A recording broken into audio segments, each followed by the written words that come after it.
Hello, children. Let's start our remaining part of the lesson 100 dresses 2. I had finished up to page number 77. So I am going to start from page number 78. The last line was in room number 13.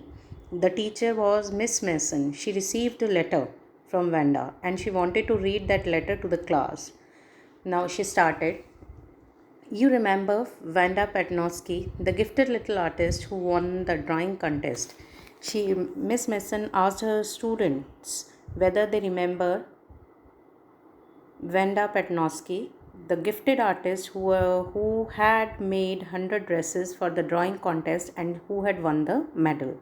Well, she has written me and I am glad to know where she lives. Now teacher mentions her happiness when she received a letter from her student because now I can send her the medal. I want to read her letter to you.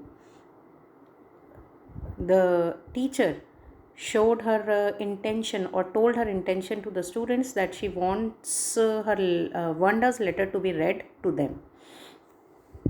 The class sat up with a sudden interest and listened intently.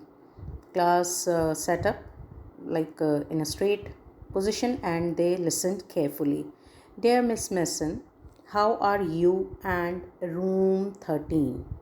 She asked the teacher about her class and her and her class. She asked her teacher about her and Wanda's class. Please tell the girls they can keep those 100 dresses because in my new house I have 100 new ones. Wanda mentioned the teacher that she can give her drawing to her classmates because she has 100 more in her new house and all of them lined up in a closet. I would like that girl Peggy to have the drawing of the green dress with the red trimming and her friend Maddie to have the blue one. And she particularly mentioned the name of these two girls, Peggy and Maddie. She said that she wants Peggy to have the green dress with the red trimming and her friend Maddie the blue one. For Christmas, I miss the school. My new teacher does not equalize with you. Merry Christmas to you and everybody. She only mentioned. Now you can make out, particularly, she wrote about these two girls. So she was also aware that these two girls were sorry now and she wanted to amend the things between them. On the way home from school, Maddie and Peggy held their drawing very carefully. When they were returning from school, they held the drawings very carefully. All the houses had wreath and holly in the windows. As it was a Christmas season, there were wreaths and holly leaves hanging in the windows of the houses. Outside the grocery store, hundreds of Christmas trees were staked, and in the window, candy peppermint sticks and cornucopias of shiny transparent paper were strung. And there were many decorative items for the Christmas were present in the grocery shops, like candy sticks and containers having shiny transparent decorative items of the Christmas. The air smelled like Christmas and the light shining everywhere reflected different colors on the snow. Boy, said Peggy. This shows she really boy. Now she was calling boy to Maddie. See, already told you that she really liked us. It shows she got our letter and in her way saying that everything is alright. Peggy told Maggie that it was Wanda's way to express that everything is alright between them. I hope so, said Maggie sadly. She felt sad because she knew she would never able to see the little tight-lipped Polish girl again and couldn't even really make things right between them. Though they received a letter, but still Maddie was not satisfied with the letter. She knew somewhere in her heart that she won't be able to make Wanda again and she won't be able to make the things all right between them. She went home and she pinned her drawing over a torn place in the pink flowered wallpaper in the bedroom. In her bedroom, in Maddie's bedroom, there was a pink color wallpaper.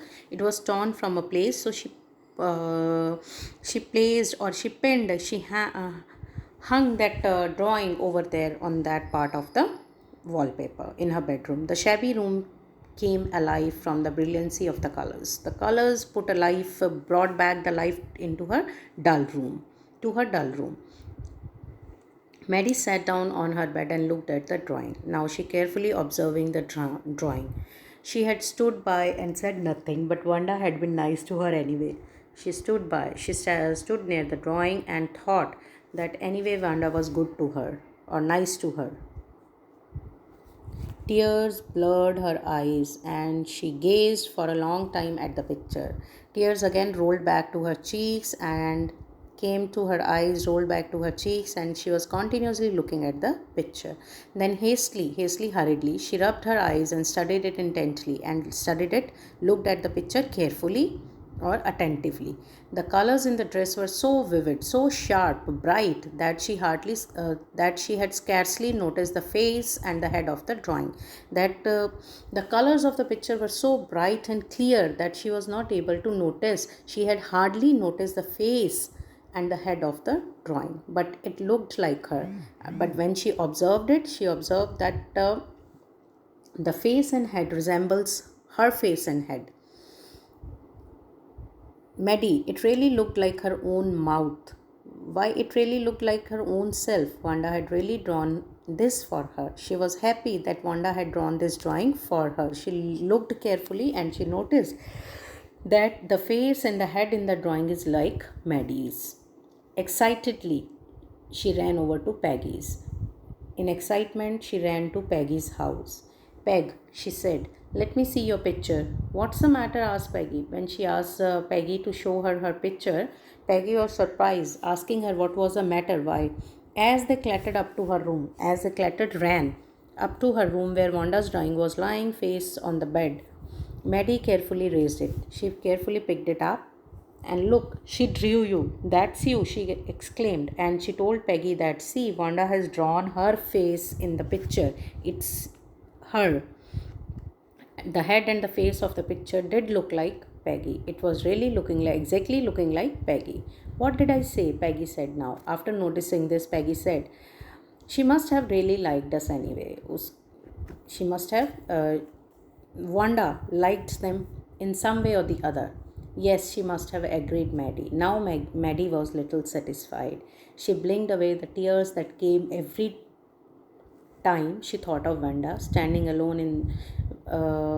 Now her tears, she wiped off her tears. The tears which, whenever she thought of Wanda, the tears which rolled down her cheeks, she wiped those tears off when she was imagining Wanda standing alone in the sunny spot in the schoolyard.